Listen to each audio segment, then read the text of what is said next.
ഓതാൻ തുനിഞ്ഞാൽ ചെയ്യണേ മിസ്വാക്ക്, മണവസ്തു പൂശിയിരിക്കലും പതിവാക്ക്. ഖിബലക്ക് നേരെയിരിക്കലും വേണ്ടുന്നതാ, ചാരാതെ നേരെയിരുന്ന് തന്നോതേണ്ടതാ. മുസഹഫ് ഉയർത്തി തന്നെ വെച്ചോതേണ്ടതാ, അത് മടിയിലായാൽ തന്നെയും മതിയായതാ.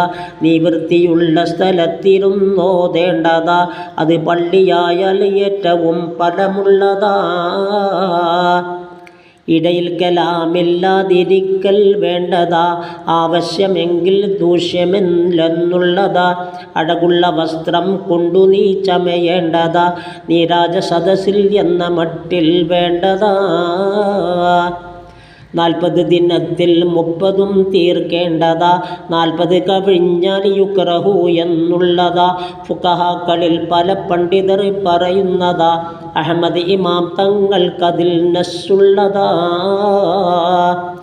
തീർക്കുന്ന സമയം തന്നെ നീ തുടങ്ങേണ്ടതാ, അത് മുഫ്ലിഹൂൻ വരെയെങ്കിലും ഓതേണ്ടതാ.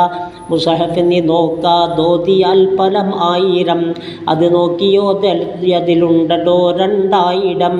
ഉവൈസിനുള്ള റിവായത്താൽ ഇത് വന്നതാ, ഖാരിയത്തിൽ മാവാഇദിൽ വിവരിച്ചതാ. ഹിക്മത്ത് ഞങ്ങൾക്ക് നീ ദയ്യാനേ, നിത്യം അതേറ്റി തരണമേ മന്നാനേ. ഗുണം ചെയ്യണേ നിനക്കുള്ള നബിമേലെന്നും, എന്നുള്ളതാണേ പറയുവാനെനിക്കെന്നും.